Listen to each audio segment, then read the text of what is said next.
Can you believe it? Max Verstappen has actually admitted he was in the wrong. Is this the feud between him and George Russell reigniting itself? And have we seen Lance Stroll race in Formula One for the very last time?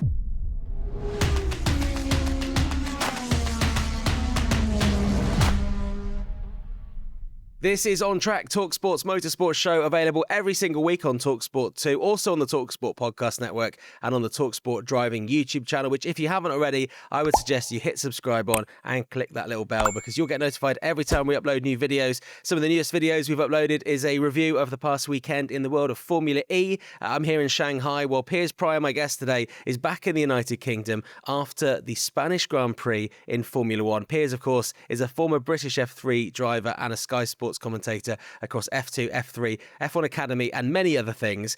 We start the show today by talking about not Oscar Piastri winning his 5th race this season in Formula One, having a 10-point lead over Lando Norris. We start it with breaking news because at the time of recording, we've just had a statement from Max Verstappen, and Max Verstappen has admitted that he was wrong. I will read his statement from Instagram. He says, "Our tyre choice to the end and some moves after the safety car restart fueled my frustration, leading to a move that was not right and shouldn't have happened. I always give everything out there for the team and emotions can run high."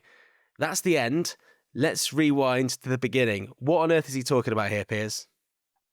Well, I think he's talking about the coming together, or the couple of comings together he had with George Russell, which has been plastered all over the news and especially in the sporting news, and pretty much was the main talking point after the race because the McLarens, they won the race. Piastri and Norris drove away effectively, but it was that final post-safety car shootout that had all the drama. And that statement, as much as it does sort of suggest that Max said he's in the wrong, I'm not entirely convinced that Max had a whole heap to do with making those words. I think that screams PR team to me. PR nonsense. PR nonsense. So let's just take a look at this move then. We will go back and look at how Oscar Piastri won the race. But as everyone's talking about this, Max Verstappen went in for his 3rd pit stop, didn't he? And he got put on the hard tyres, which he heard the team radio. And he was obviously, I mean, when you're in the car, I presume as soon as you put a new set of tyres on, you can really feel them. He was really quite confused as to why he was going on to the hards, it felt.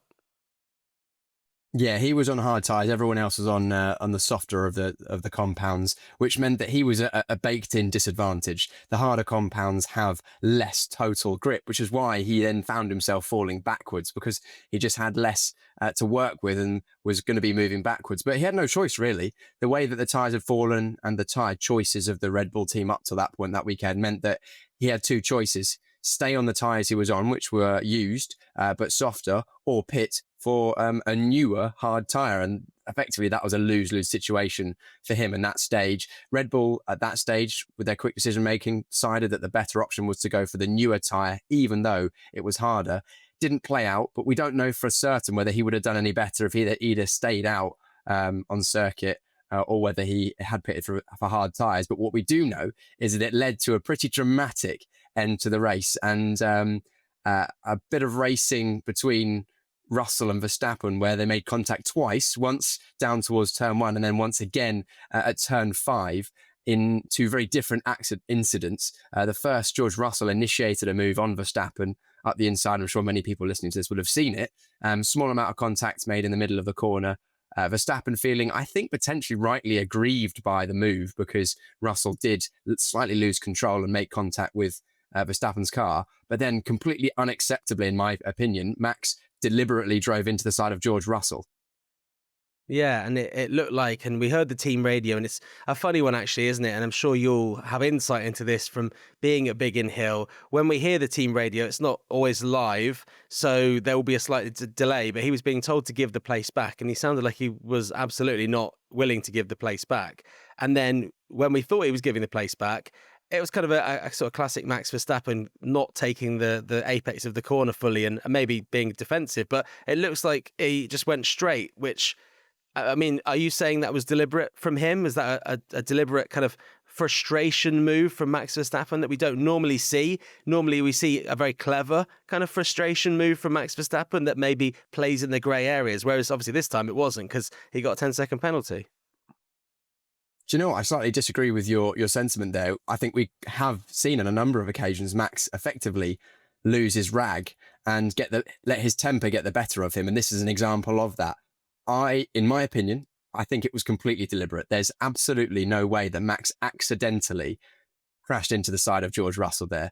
We watch them week in, week out, travel around the Formula One circuits, being millimetre perfect with their positioning of the car. And we've seen Max probably better than anyone else being able to get on top of a very difficult Red Bull to drive. But then to slow up so much that George passes him on the outside and then go into a corner so deep that he ends up running into the side of Russell, I have no doubt in my mind, in my opinion, that was 100% an act to try and either force George off the circuit or make contact. He was only doing that move to cause George Russell something bad to happen to George Russell. It was no way intended to just let George Russell through. Oh no, I've missed my braking point. And I just think it's completely unacceptable, in my opinion. I was going to say, the stewards also found it unacceptable giving him the 10th place penalty. The thing I don't get is that obviously George Russell has benefited from this because George Russell was in 5th, he finished in 4th, and Max Verstappen's then thrown away so many points by finishing down in 10th that it makes no sense. So he's kind of been punished rightfully, I guess, in this occasion, which is probably why he's gone back, watched it, he knows what he's done, and he's admitted defeat, albeit through a PR. I actually think that the penalty wasn't harsh enough, in my opinion. He only got a 10-second penalty? But for causing deliberate contact during a race, I think the penalty should be far more harsh. I think it should have been, at bare minimum, a drive-through, if not a black flag. I don't think that there is any place in the sport for people making deliberate contact with other drivers when it specifically states in the rules it's a non-contact sport. There are exceptions when you're racing and things, like George Russell at turn 1, he was intending to make a clean move and unfortunately a mistake led to contact. But this is a completely different situation. Max deliberately crashed into George Russell. I think in general, in motorsport, the black flag should actually be used slightly more often than it is. And I think this is an example of when someone should use a black flag. I mean, I've raced in karts lower down in in the UK, and the black flag sometimes is used for drivers deliberately causing contact with other drivers. And I think this is an example of exactly when the black flag should be used. Now, I can already hear some of the comments being on this video, it's British bias, you hate, I'm a Max Verstappen hater, all of this. But I absolutely think Max Verstappen is the best driver on the grid at the moment. And I absolutely think he is performing a level above everyone else. I have a massive respect for him. But what I have no time for is people putting other people in danger. Yes, this incident didn't actually physically cause George Russell to have a crash, but you can't be using a car like a weapon, and it should be heavily discouraged so that it never happens again. I mean, we've seen it in the past when drivers have caused contact and there have been penalties. And I think potentially the FIA need to look at this going forward. And also think it was a bit convenient that Max was on 8 points on his license going into this weekend. He causes contact, 3 points on his license, which is just 1 away from a 12, which would have been a ban, when a driver in Formula 3 that I was commentating on this weekend for F1 TV did something very similar in qualifying and got 4 points on his license. So inconsistent then. This was my next thing, because obviously he is very close to a ban. I think he's got probably 2 Grand Prix to obviously see that ban out before some of those points drop off and he goes away from being 1 point away from a ban. This has obviously kind of come from frustration, you would think, because Max is not getting his own way this season. He's probably not going to win the championship. I mean, are we going to see a repeat of this in the next 2 races? Because he's got to keep his head. Obviously, he knows that to avoid this ban. But when he's in the car recently, we've seen moments where he has got quite hot-headed. Yeah, I can completely understand his frustration. I've been in a similar situation when a race goes against you and you feel like everything's against you, you're on the wrong tyre, people are overtaking you unfairly, things that you think are unfair have happened to you. But that's understandable and that's acceptable to be frustrated. And to be honest, you can say what you want on the team radio, but then you need to be in control of your own emotions. And then going the step further that he did, where he's then effectively acting outside of the rules and potentially putting other people in danger by causing a collision deliberately, that's unacceptable. So that, that's why I think I've got a fairly strong opinion against it, because I've been in a racing car, not to the level of Formula One. British F3 is the highest I raced at, but even at that level, the cars are really fast. You are fairly exposed. You are in the machine, and contact at any speed, it just shouldn't be a thing. So therefore, doing it deliberately, I don't understand. And I think I say this, he needs to have a think about his actions. But as we've seen many occasions, in Max's opinion, partly is why he's so good. He's never wrong. But then again, we see the other edge of the sword, which is then sometimes he goes too far in the other direction and takes matters into his own hands.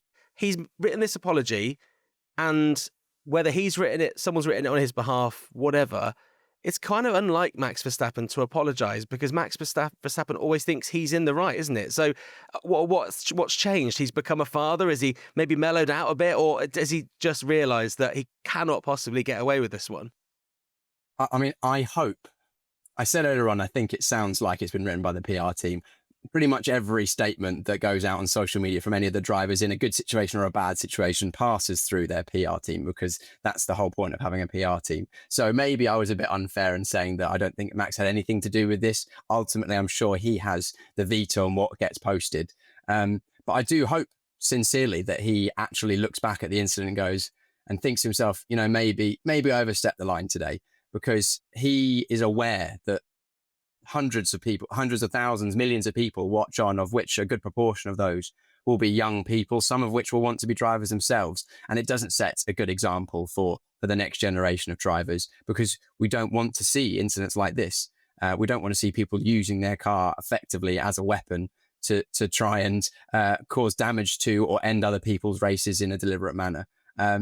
Hopefully, going forward, maybe he will mellow as he ages as a young man that he still is, and that he will be able to have the speed, racecraft, and skill that he does without the occasional explosion in terms of his temper, because I think that'll actually make him a better driver. And I know, again, this is a non-world champion talking about a world champion level, but ultimately, if you're losing your temper doing something deliberately that then causes you to have a 10-second penalty that loses you multiple places, when ultimately he probably just would have lost one place to George Russell, he would have come out better and been closer in the championship to the two McLarens, which I know he was pretty defeatist in the post-race interview, but he's been there or thereabouts all the season, and he needs to be there or thereabouts if he's got any chance of picking up either second or first in that championship. He does. This begs the big question then. Does this reignite the feud between Max Verstappen and George Russell that we saw towards the end of last year? Because they have got a little bit of previous beef, haven't they? They very much do. As soon as this kicked off this weekend, my mind was cast back to Qatar last year into the Abu Dhabi weekend, when the two had a very public falling out, mostly caused this time in terms of the media by George Russell, when George was scathing of Max Verstappen in I think it was the weekend interviews. I think he went on a bit of a rant about how Max Verstappen throws his toys out the pram every time things don't go his way. He can't deal with adversity. And as much as a lot of people didn't like this from George Russell, because they felt like he was being quote unquote a crybaby and this sort of thing, I agreed with quite a lot of George's sentiments back then. And I think this is another example of it. There was a setback. He was put on hard tyres and the situation was running away from him. And then unfortunately, he threw his toys out the pram and lost his temper. And this is another example. So George Russell, I think, was right. But it just adds to the feud, doesn't it? Because these two, clearly both very strong characters, clearly both slightly alternative opinions on the racing, and clearly both very vocal about what they think happens on circuit. It's brilliant entertainment, but it's also not exactly the storyline that maybe we expected to have at the end of the race when we were looking at a McLaren 1-2. It feels like it's a shame for fans watching that we now have a little bit of a gap till Canada, but it's probably a good thing for both Max Verstappen and George Russell to maybe have a little bit of time out so this feud doesn't reignite. But I have a feeling, it's kind of Max 1, George 1 at the moment in terms of who was maybe in the right and who was in the wrong. So there'll probably be a trilogy and one of them will come out on top, or it'll probably go on a lot more than that. Let's talk about the actual race winner himself then. Oscar Piastri, once again, putting the car on pole position. McLaren very strong this weekend, very strong in qualifying. It was a 1-2 for them in the pole position in the qualifying and also in the race as well, coming home ahead of Lando Norris. A little bit of, what did you make of the qualifying where Oscar Piastri realised he was giving Lando a bit of a tow and very quickly moved off the racing line pretty much as far as he could on the start-finish straight? That was quite funny. That was funny. Just standard procedure. I don't think there's anything there, but it's quite interesting to see, isn't it? Easy to make a story out of that. But yeah, of course, Piastri knew that he was going to be fighting for pole with Lando and didn't want to give him any advantage, which is, I think, absolutely fair. And I think roles reversed, it would have been exactly the same. But Oscar was effectively on a different level this weekend. He just was right there when he needed to be. That lap in Q3, absolutely on it. Norris said himself he made a couple of small errors and that was enough to cost him pole position, and then ultimately that's what cost him the race. We've seen in recent times that the qualifying is the most important thing in when you're that close in terms of car performance over a race distance, and in the race Oscar managed it well, had a couple of pit stops and safety car to deal with, and just soaked all the pressure and extends his championship lead. Yeah, he's now got a 10-point lead in the championship. Lando Norris coming second. Another bad start from Lando Norris. It was very quick to be overtaken by Max Verstappen, and managed to get it back. And obviously there was a move under DRS. I think it was into turn one actually that he managed to get him back. But Lando starts. I don't know why he can't get away as well as he wants to, given that he is such a talent. But there we go. Charles Leclerc finishing third. Another moment for Max Verstappen when he went. Can you kind of put it into words how hard it is to recover the car like Max Verstappen did there, even at F4 level or F3 level? Because that was a bit of a hairy moment where he just before he got overtaken by Charles Leclerc, and that could have been a pretty high speed incident. Then they clashed, didn't they, going into turn one? Yeah, I think within about a minute and a half we had the two the two opposite ends of the Max Verstappen paradox, which is a driver that can literally get as close to a crash as you can have without having a crash and save. I watched on the onboard a couple of times since, and I watched it back again. The speed at which he reacts and how he collected that car after the car bottomed out over the curb at the last corner, incredible amount of skill and car control. And then literally a couple of laps later, he's crashing into George Russell deliberately. It's like, you don't need to do that. But yeah, it was an interesting fight between Leclerc and Verstappen. I think actually Leclerc was pretty much wholly to blame for that, although nothing really happened of it. It was Leclerc trying to squeeze Verstappen back towards the racing line so Leclerc could get off the marbles and get the slipstream from the cars ahead. Verstappen refused to move, but ultimately Verstappen is entitled to follow his line. So that was on Leclerc, but I don't think anything really came of that. There was no lasting damage. It was only a small touch, albeit at nearly 200 miles an hour. And then that's the thing for me. That's the scary part, the speed they were going when they hit, because when you watch on the TV, you go, oh, okay, fine. Yeah, nothing came of it. But, they are going pretty quick. Very quick indeed. So, yeah, maybe Leclerc will just think, oh, maybe I squeezed him a bit too hard. It was a bit unnecessary, but it wasn't exactly malicious that we saw from Max with George. But no, it was actually quite an interesting race. At times in the middle, I thought it was going to be pretty dull, but then obviously it all hotted up towards the end. And then we had some last few lap drama with Nico Hülkenberg ending up in P5. What an absolute legend. Well, this is what I was going to go on to now, because obviously we mentioned Charles Leclerc finishing third, George Russell fourth.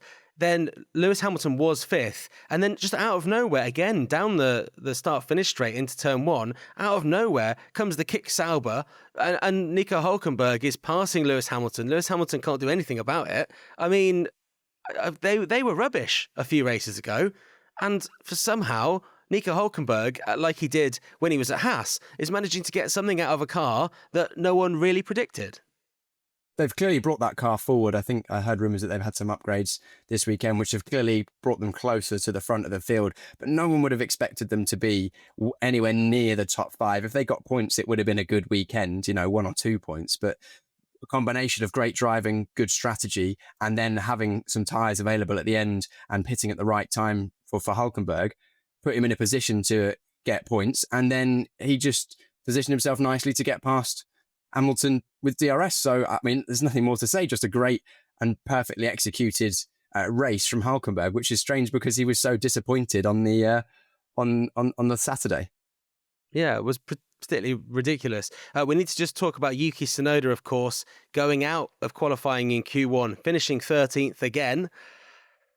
I mean, Liam Lawson was, 11th, just behind Max Verstappen. So I don't want to say this is diminishing Yuki's reputation, because I don't think anyone's reputation is particularly favourable coming out of being Max Verstappen's teammate. But is it maybe making Liam Lawson look a little bit less, I don't know, not ready for Formula One, or whatever the quotes I've seen, because he is showing, actually, as well as Isaac Hadjar, obviously finishing brilliantly in the top 10 again, that it is a tricky car to drive alongside Max Verstappen. I think we've spoken about this a number of times this year, the whole Red Bull second seat situation, and we don't want to go over everything we've spoken about before. But I don't want to keep talking about Verstappen in this episode, but it's an example again, just like Yuki is a very fast racing driver, performing at a high level, been in Formula One a number of years, and he can't get anywhere near Max in the same car. And there's a lot of talk about the car set up for Max and that sort of thing. And I subscribe to that a little bit, but ultimately these drivers should all be able to get to within a certain level in a car, in a similar car. But no one can do what Max can do in that car, which is again frustrating. Why he needs to do the things that he does, like with George Russell, when he's performing at such a high level. Because I don't think that Red Bull probably is necessarily anywhere near as good as either the Mercedes, the McLaren, or the Ferrari, or any driver like that. And I think Yuki potentially is slightly underperforming, but it's mostly just Max super overperforming. And Yuki but he does need to step it up. You can't be qualifying last when your teammate is fighting in the championship hunt. And it also says to me again that why did they move Lawson on so quickly after just 2 races? They didn't really give him a chance. Yeah, very reactive move, that kind of knee-jerk move now, it looks like, after just 2 races. But there we go. As I say, Isaac Hadjar finishing 7th. Great result for him. Also great for Pierre Gasly to come 8th for Alpine. That was a good one. Fernando Alonso, we're going to talk in a minute about Lance Stroll and the other big story coming out of this weekend, or maybe starting off the weekend. Fernando Alonso put in some kind of classic moments, really gave the Spanish fans something to cheer about, which was good to see. And, it felt like we saw some kind of moments of classic Fernando Alonso. It must be very frustrating for him to not be in a car that's maybe focused so much on this year, while obviously Adrian Newey and the team at Aston Martin are looking towards 2026. Yeah, it was good to see Alonso a bit G'd up this weekend. I think he took a bit of energy from the fact that it was his home race, and he was actually, involved in a race, and he was clearly enjoying that. But I still think that this was probably the best we're going to see of the Aston Martin, really. Things that have worked towards them. But I still maintain that I reckon they've got more eggs in their 2026 basket than many of the other teams who are fighting for more. And I'm interested to see how next year goes, both with the Aston Martin car and the whole driver situation. We saw Lance Stroll not take part because of a hand injury, or he said his hand was hurting, which is stems off the back. I think it was the start of 23 or 24 season when he had the double hand injury from mountain biking. I've heard that he was struggling with pain with that. And, I haven't seen it, I haven't spoken to him, so you never know how bad it is. But considering he's done every race subsequently and did qualifying, it seems an interesting choice that now is the time for him to bow out. I mean, who knows? Of course, I don't want to speak on his behalf, because you never know how bad something is without actually seeing and speaking to the person. But you think that if he's gone this far and able to do practice and qualifying, he could manage the race and then take a couple of weeks off, or maybe just, I don't know, skip Montreal and give himself a full month to recover after this race. He hasn't seemed like he's the most motivated, even for Lance Stroll standards, and he's not normally the most extroverted person, but it seems like he's not enjoying himself in Formula One at the moment up until this weekend. His press conferences are always pretty monosyllabic. He doesn't seem to be exactly excited over the radio. I hope for his own sake that he can find some sort of enthusiasm and some energy to come back, because as much as there's a lot of hate for Stroll online, we don't want to see anyone, genuinely mentally struggling in the sport. And clearly he's not in a great place, because maybe if he was, he would have been able to fight through this. Or at least given the team a heads up and say, look, I'm struggling with my wrist this weekend, maybe put in your reserve driver or something. But it does bring into question, are we going to see Lance Stroll either next year or going forward? Because as we know, with his father being the owner of the team and all that, he's effectively got a seat for as long as he wants. But the question is starting to be now, does he want it? I've seen some suggestion online. I guess this is a conspiracy theory and we don't want to buy in too much to conspiracy theories, but it's worth discussing the notion that if he knows there's a good car coming next year and his wrist, I mean, it may not be 100%. Obviously, it's quite a serious injury at the start of 2023. Is there a theory that they put in, for example, Felipe Drugovich, who they've got there, who's a very highly rated driver, and he might even see out the rest of the season, and then next season, Lance Stroll might be a bit more motivated because the car's a bit better? Or is that completely outlandish? Because, you know, if you're an F1 driver, you want to be in the car, even if you're last, you're still driving an F1. It's a weird one. It doesn't exactly make sense in my brain to remove a driver from the Formula One seat to give the driver more enthusiasm or motivation for next year. That doesn't really make sense to me. But at the same time, if Lance isn't enjoying things, then, you know, and he maybe needs to take time for himself, or he genuinely just needs to heal his injury, then we may see that. But I think if Stroll leaves the sport and this season and doesn't do a number of races, maybe we won't see him again. And that would be a bit strange because obviously for the longest time now, it's almost been a given that Stroll's going to be there. But I also see that there's a lot of people have the opinion that maybe there are some drivers either in the sport or, you know, on the cusp of Formula One that people think have they deserve an opportunity when someone like Stroll, who's been around for so long with fairly limited success and in the recent seasons, fairly average results, average to poor compared to his teammates as well. Although saying that, actually this season he's outperformed Fernando Alonso in terms of the points. Although I think on reflection, Alonso has actually been performing at a higher level, but have been unlucky to not score when things have the chips have fallen and things have gone against him. It's a weird situation. I would like to see a different driver in that Aston Martin next year, opposed to Stroll. But if Stroll comes back, I think we all know the situation. This kind of throws up a tricky situation for Aston Martin because they have two reserve drivers, Felipe Drugovich, who has obviously been sat in the wings waiting for his opportunity for many, many years since winning the F2 title. They also have Stoffel van Dorn, who drove with McLaren a few years ago. He's then gone on to Formula E. He's been a Formula E world champion, now driving for Maserati MSG Racing. They don't have Lance Stroll, presumably, for Canada. We're not entirely sure. Both of those drivers are involved in the World Endurance Championship, and it's just not just any round of the World Endurance Championship, it's Le Mans. So if you are Felipe Drugovich, who has been waiting for his F1 opportunity for all of these years, but he's also getting to drive in Le Mans, which is a big deal, what do you do? Because you could be pulled away from Le Mans, which will probably annoy the team you're driving for. It will throw their plans into disarray, but it could start off your F1 career. You never know. You might be actually fighting for a seat next year, and this might be the thing that, you know, gets you that seat. Or it could be a one-off. Lance Stroll comes back in. He spends the next 5 years alongside Fernando Alonso, and who knows, they might sign Max Verstappen. And then he's left basically having burnt more bridges, and he's in probably a worse position than he would be right now before Lance Stroll pulled out of this last weekend. What do you do if you are Felipe Drugovich? I think there's two things to this.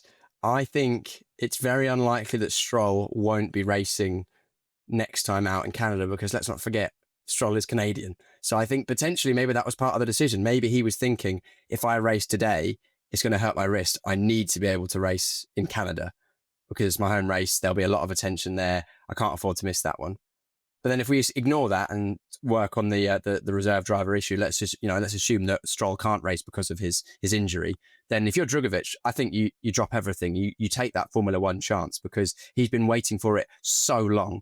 He's been touted to, you know, be the next driver in Aston Martin for so long.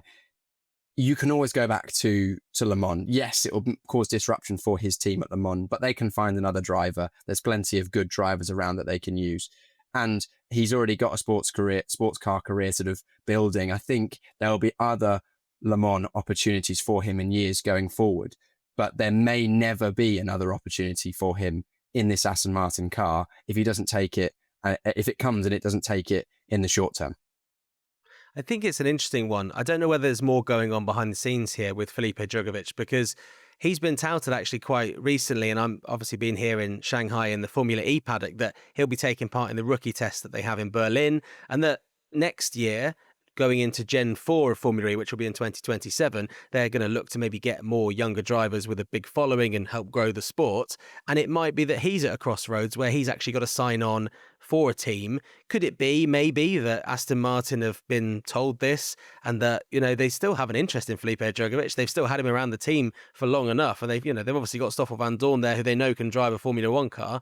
They wouldn't have kept Felipe Drugovich around if they didn't believe in him. Could it be that maybe it's one of those things now where it would be a kind of crossroads like we had with Liam Lawson at Red Bull? If he doesn't get his opportunity, then he's going to go somewhere else.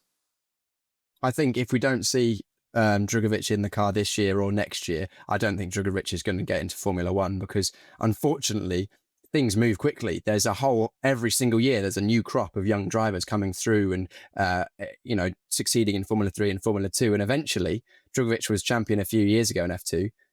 You become, and I hate to say this, but old news. But that's not the end of his career. That just means it's the end of his Formula One career. And I think he's given it the best shot he could. There was no seats available when he won F2. He's been with Aston Martin. Nothing's come available. He's probably been paid fairly well to be the reserve driver for the last few years and racing on the championships. He can still go on and have an amazing sports car or Formula E career. He's a driver with a lot of following from South America. He's got a lot of people that have followed his career for a long time. I think he could do quite well if that was the situation where he would to move. And I think we would see them part ways midway, either start or midway through next year if he isn't the race driver. Okay, we will watch this space on that. Obviously, we've got Canada coming up very, very soon. And then the rest of the season comes very quickly with the British Grand Prix on the horizon as well. The standings at the end of this weekend, Oscar Piastri, 186 points with McLaren, 10 points ahead of his teammate Lando Norris on 176. Then Max Verstappen a little way back on 137 with George Russell on 111. Charles Leclerc and Lewis Hamilton then behind those two before Kimi Antonelli. And we go on and we go on and we go on. Piers, thank you very much for chatting to me this week. I'm sure we'll hear you across the GB3 Championship and, of course, on Sky Sports coverage of F2, F3 and the F1 Academy as well. And we'll have more reaction to all the motorsports going on over the next few weeks on Track. You can catch us on the talkSPORT YouTube channel and on the talkSPORT podcast network, and on Track on the talkSPORT driving YouTube channel as well. Did I say that one already? I think I probably did. Either way, radio, online, podcast, simple as that.